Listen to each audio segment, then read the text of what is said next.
कि बिहारी जी के दोहों के बाद, मतलब मेरा ये मानना है, बहुत छोटे छोटे छंदों में बहुत गहराई की बात करने का हुनर अगर भगवान ने किसी को बख्शा है तो भालचंद को बख्शा है।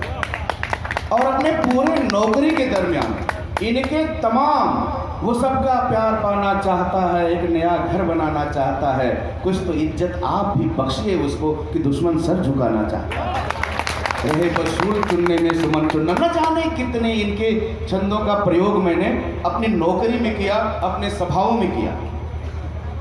मैं 4 पंक्तियों से अपने इस अनुज का स्वागत करूंगा कि आप दिल के फकीर हैं साहब, आप दिल के फकीर हैं साहब, कैसे कह दूं कि अमीर है साहब, आप किससे क्या मिसाल दूं।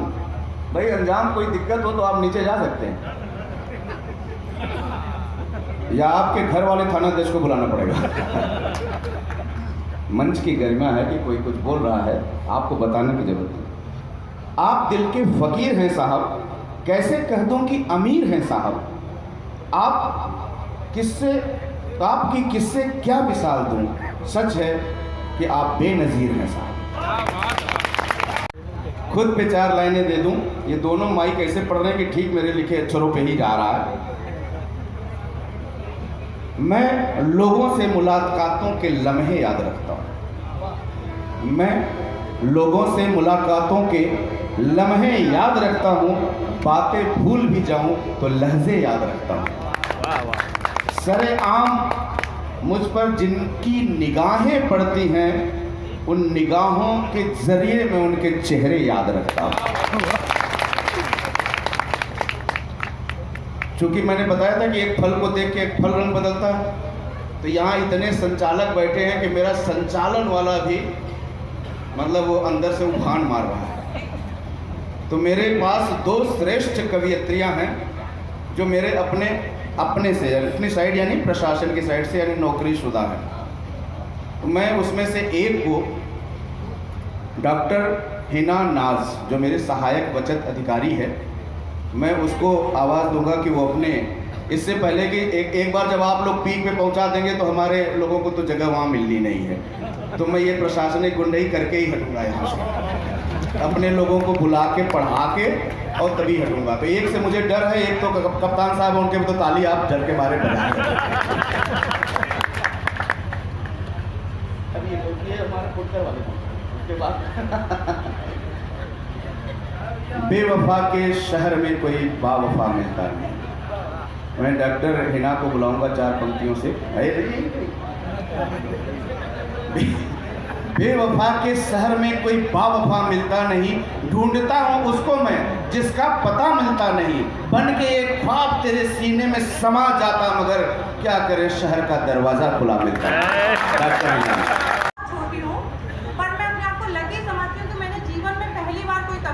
और मुझे इतना बड़ा मंच मिला, वो भी सिर्फ और सिर्फ मेरे जिलाधिकारी महोदय की वजह से। तो अगर कोई गलती हो जाए तो प्लीज़ क्षमा कर दीजिएगा, मैं आपकी ही शहर की बेटी हूँ। उसकी 4 लाइन में आपको सुनाती हूँ। काश कि मेरा सपना साकार हो जाए, काश कि मेरा सपना साकार हो जाए, भगत की कुर्बानी आबाद हो जाए, भगत की कुर्बानी आबाद हो जाए, ना रहे हिंदू, ना रहे हिंदू, ना रहे मुस्लिम, सिर्फ एक हिंदुस्तानी हमारी जात हो जाए। लिया ही नहीं जाता यहाँ, दिल अपने अपने घर में छोड़ के, या बस चले तो पड़ोसन के पास छोड़ के आए हैं सब लोग। इसलिए दिल पे लेने की बात ही, जब दिल है तब ना उस पे लेंगे, तो दिल तो है ही नहीं है। मैं एक छोटी सी पोयम सुनाऊंगा, मैं पूरे, मेरा कोई भी पुलिस अधिकारी इसको दिल पे नहीं लेगा, वैसे भी उनके पास दिल बचा कहाँ।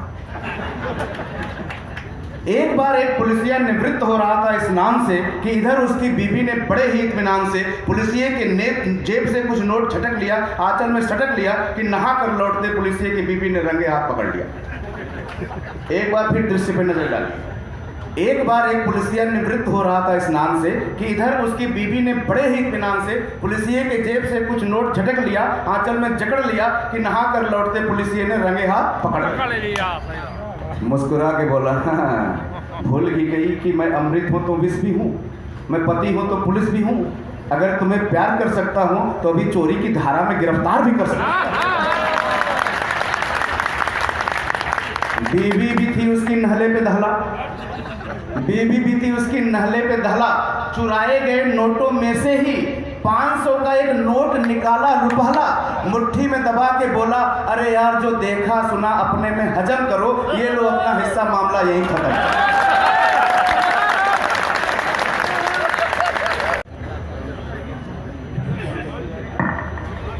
आदरणीय सांसद महोदय, मंचासीन सभी, अब हम तो नाम भी नहीं ले सकते हैं, और डीएम साहब इतनी भारी भरकम सबके लिए कुछ कुछ बोल देते हैं, तो मैं तो ऐसे ही शौकिया 2-4 लाइनें लिखती थी और ये गलत प्रूव कर दूंगी कि पुलिस वालों के पास दिल नहीं होता।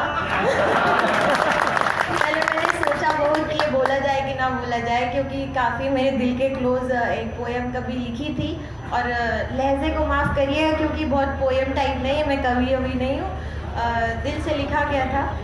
ये पीस टाइम एक पोएम है और एक वॉर टाइम पोएम रहेगी जो अभी वर्तमान में है। तो पहले हम पीस टाइम पोएम सुनते हैं, जिससे कि डीएम साहब की जो पहली वो बात है वही गलत हो जाए। मीठी सी एक बात, ये मेरी पोएम का टाइटल है। अच्छा है जो कुछ बात रह जाए यूँ छोटी सी, अच्छा है जो कुछ बात रह जाए यूँ छोटी सी, कहीं तो रहेगी उसकी कशिश मन में मीठी मीठी सी, कहीं तो रहेगी उसकी कशिश मन में मीठी मीठी सी। ये मैंने अपने पति के लिए लिखी है। कुछ मैं बता रही हूँ।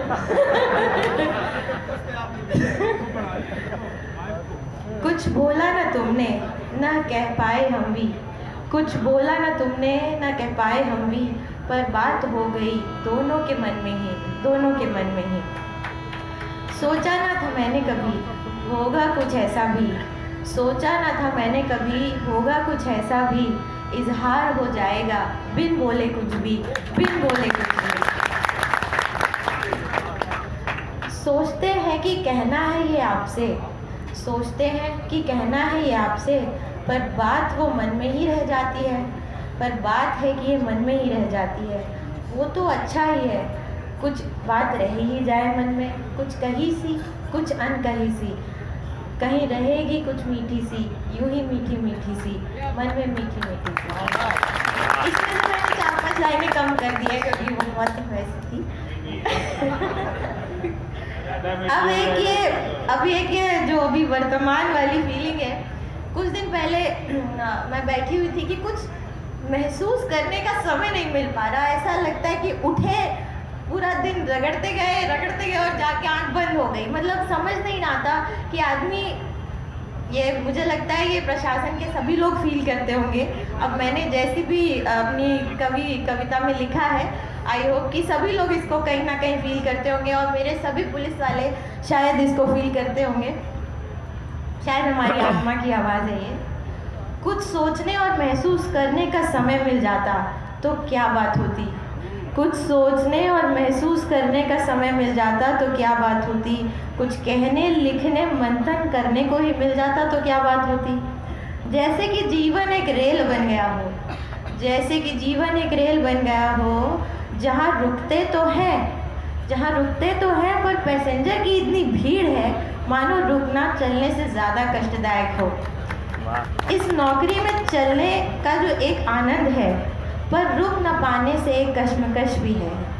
इस नौकरी में तेज़ चलने का एक आनंद तो है, पर रुक न पाने से एक कश्मकश भी है। भागते दौड़ते ऐसे हंसते हंसते कभी कभी यह मन छोटी छोटी खुशियों के लिए तरस सा जाता है।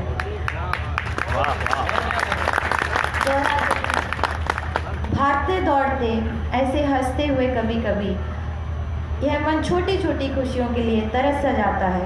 चलती इस भीड़ में मानो मन कुछ रुक कर महसूस करना चाहता है। महसूस न कर पाने से कुछ गुमसुम सी हो जाती हूँ मैं, महसूस न कर पाने से कुछ गुमसुम सी हो जाती हूँ मैं। रुका सा लगता है मुझे हर एक पल, रुका सा लगता है मुझे हर एक पल, जब चलती भी रहती हूँ मैं। पर क्या करूँ मैं ज़िंदगी, रुकने की सोचने के लिए मुझे समय ही नहीं मिल पाता है। Thank you very much. अब बिना किसी विलंब के मैं 4 पंक्तियों के साथ मंच को दे दूँगा, और हम जो बेकार से अधिकारी उस साइड आके बैठ जाएंगे, अनावश्यक हम लोग इतनी देर से रोड़ा बने हुए हैं। कि अभी तो शाम ढली है, सारी रात अभी बाकी है। आपको अगर लग रहा हो कि देर हो रहा है तो उसके लिए 4 पंक्तियां दे रहा हूं कि अभी तो शाम ढली है, सारी रात अभी बाकी है, हुस्न की इश्क से मुलाकात अभी बाकी है। कुछ शेर हो ऐसे कि यहीं पे नाचे चांदनी, और कुछ गजल हो ऐसे, अरे नहीं अब गल पड़ा गया आगे वाला हो गया। कुछ शेर पे वाह निकले और हर गजल पे आह निकले, हर शेर पर वाह निकले और हर गजल पे आह निकले, ऐसे हसीन कवि सम्मेलन की शुरुआत अभी बाकी है। तो इससे पहले कि हद शब्र की इंतहा हो जाए, इससे पहले कि हद शब्र की इंतहा हो जाए, और इससे पहले कि सर्द हवाओं पे मौसम को गुमान हो जाए, कुछ गीत हो ऐसे कि यहीं पे नाचे चांदनी, और कुछ गजल हो ऐसे कि माहौल जवां हो जाए। तो माहौल जवां करने के लिए एक जवान शायर, मेरा दोस्त, मेरा बैचमेट डॉक्टर अखिलेश मिश्रा को ससम्मान ये मंच समर्पित है। धन्यवाद। मेरा ये चोला भी कटा शायद से चीज़ों पे रिसर्च करता रहता हूँ, और आजकल सौभाग्य से या दुर्भाग्य से उच्च शिक्षा जिसे कहते हैं, यानी यूनिवर्सिटी के ऊपर वालों को पढ़ाता लिखाता हूँ, यानी कि वहाँ का सेक्रेटरी हूँ, स्पेशल सेक्रेटरी हूँ। अभी एक नया टॉपिक मिला मुझे, मैं सोचता हूँ इस पर कुछ पैसे की घोषणा कर दूँ कि पुलिस, यहाँ की पुलिस के पास दिल है कि नहीं है, इस पर रिसर्च किया जाए, और जो इस पर प्रोजेक्ट बना के देगा डीएम साहब से पास करा के उसको 5-7 लाख रुपया दिया जाएगा रिसर्च करने का दिल है कि नहीं, और साल में अगली बार बताइएगा आप लोग है कि नहीं। दूसरी बात, ये कार्यक्रम कवि सम्मेलन तो समाप्त हो गया, क्योंकि ये कार्यक्रम ही इसीलिए हुआ था कि डीएम साहब को कविता सुनानी है।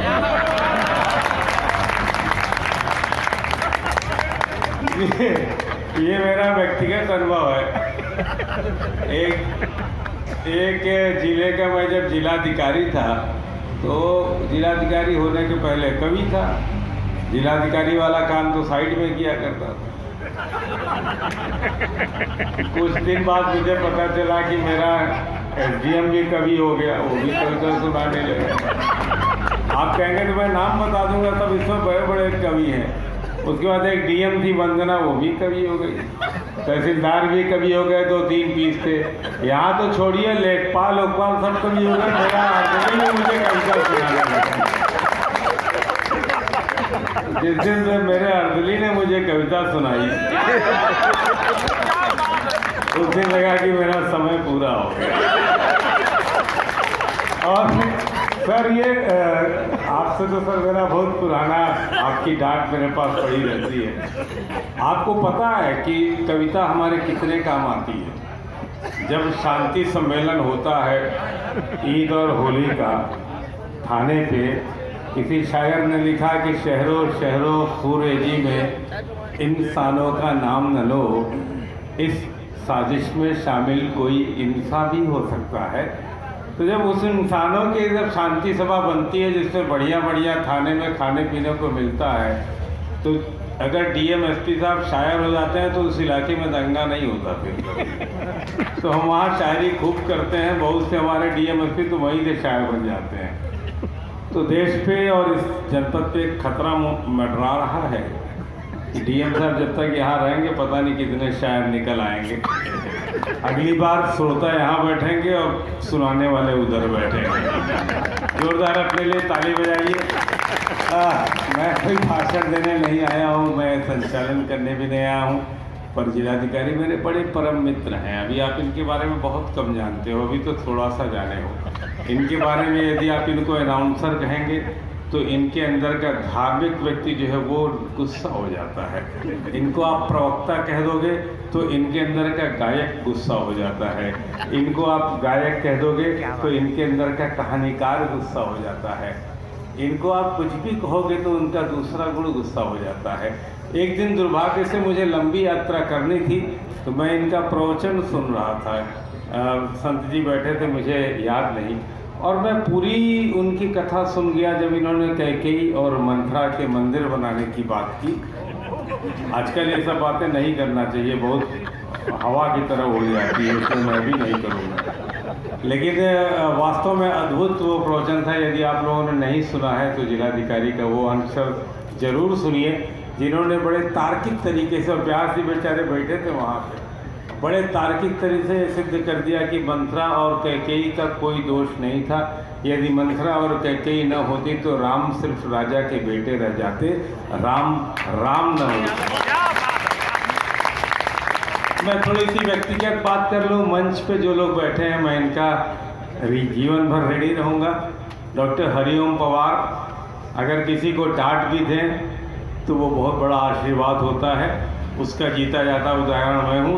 एक बार इन्होंने इतना बुरी तरह मुझे डांटा, मैं वहाँ का चीफ गेस्ट था उस प्रोग्राम का, मैं बहुत दिनों तक किसी प्रोग्राम में गया ही नहीं। और जब गया उन्होंने मुझसे कहा कि किसकी कविता सुना के हट रहा है, मैं बच्चन जी की कविता सुना रहा था। कहा तुमने लिखी है? हमने कहा नहीं। उसके बाद जो इन्होंने प्यार से मुझे डांटा, मैं बहुत दिनों तक कहीं चीफ गेस्ट ही नहीं बना। जब बना तो 2 लाइन लिख के गया कि मिलेंगे हरिओम पवार तो एक बार चेक दूंगा उनको, लेकिन ना वो मिले ना हम मिले, मेरा ट्रांसफ़र हो गया। दूसरे जनपद में गए तो वहाँ मुझे सरिता शर्मा जी एक मंच पे दिखी। मैंने अपना पहला कविता मैडम आपके संचालन में पढ़ा था, तो मुझसे पीछे देख के कहती कोई सिटी मजिस्ट्रेट टाइप का यहाँ क्या? हमने कहा हम ही हैं। क्या कविता वविता पढ़ोगे क्या? हम कह पढ़ देंगे, हमें क्या सर। फिर मैंने कविता पढ़ी और बड़ी लंबी कहानी हो जाएगी। हमारे विष्णु सक्सेना जी कैसेटों मेरे घर में बंद रहते थे, हमारी गाड़ी में चलते थे। चलिए छोड़िए, उस कहानी को छोड़ते हैं। कवि सम्मेलन कहीं न कहीं शुरू हो चुका था, लेकिन देवकली कोई भी नर नारी के बगैर अधूरा है। हम सीता राम कहते हैं, हम राधे श्याम कहते हैं, राम सीता नहीं कहते, लेकिन यहाँ पर हम देवकली कहते हैं। ये अपने आप में कहीं न कहीं नारी का महत्व है। यदि नारियों को शास्त्रीय दृष्टिकोण से परिभाषित किया जाए तो किसी ने शुरू किया लिखना तो ये लिखा कि यत्र नार्यस्तु पूज्यन्ते रमन्ते तत्र देवता। फिर किसी ने ये लिखा कि नारी तू केवल श्रद्धा है। फिर किसी ने ये लिखना शुरू किया कि अबला जीवन हाय तुम्हारी यही कहानी, आंचल में है दूध और आँखों में पानी। फिर ये कहा कि नारी चरित कर ढारी आंसू। कोई साहित्यकार यूँ लिख दिया कि नारी बीचे सारी है कि सारी बीचे नारी है कि नारी ही की सारी है कि सारी ही की नारी है। नारियों की परिभाषा अनंत है। जब ब्रह्मा को धन बांटना हुआ तो उन्होंने लक्ष्मी के शरण में वो धन दे दिया। जब ब्रह्मा को बल बांटना हुआ तो दुर्गा को दिया। जब ब्रह्मा को बुद्धि साहित्य संगीत कला बांटनी हुई तो माँ सरस्वती को दिया। और आज इन सभी का समागम यहाँ पर हमारे बीच में है, तो क्यों न हम माँ सरस्वती की वंदना से इस कार्यक्रम को शुरुआत करें। मात्र इसकी शुरुआत करने के लिए मैं आपसे अनुमति चाहूँगा। मैं रखना चाहता था दिल अपने परम मित्र जिलाधिकारी महोदय का, और इस शुभ कार्य को करने के लिए हमारे बीच हमारे मंच की सबसे वरिष्ठ कवयित्री डॉक्टर सरिता शर्मा जी से मैं अनुरोध करूंगा कि वो आए और इस कार्यक्रम को बहुत ही ऊंचाई से शुरुआत करें, जिससे हम इसका आनंद ले सकें। जब तक वो मंच तक आती हैं टहलते हुए, तब तक जोरदार तालियां बजाइए। सभी को मेरा प्रणाम। क्या ठिकाना हो न हो, कल भी ये मौसम सुहाना हो न हो। तू दीवानी है किसी की, उससे क्या तू दीवानी, तू दीवानी। देखिए कितना पुरुष बेचारा कितना मोहब्बत करता है। तू दीवानी है किसी की, उससे क्या, वो भी तेरा हो दीवाना हो न हो, वो भी तेरा हो दीवाना हो न हो। अंतिम पंक्तियां हैं। गोस्वामी जी ने पंक्ति लिखी कि राम नाम एक अंक है, सब साधन है शून्य, अंक रहे कछु हाथ नहीं, अंक कहे 10 गुण। वहां से पंक्ति मैंने एक उठाई, सुनिएगा आप कि रेत की जितना कुछ हमने कमाया है ना, रखा है, वो रेत की तरह होता है। जितना उसको दबाने की कोशिश करोगे उतना बाहर जाएगा। रेत की मुट्ठी पे मत तू फक्र कर, रेत की मुट्ठी पे मत तू फक्र कर, क्या पता कल ये खजाना हो न हो, क्या पता कल ये खजाना हो न हो, जिंदगी का क्या ठिकाना हो न हो, कल भी ये मौसम सुहाना हो न हो। मेरी एक छोटी सी और जिम्मेदारी है, एक बार मैंने एक कविता पढ़ी, काका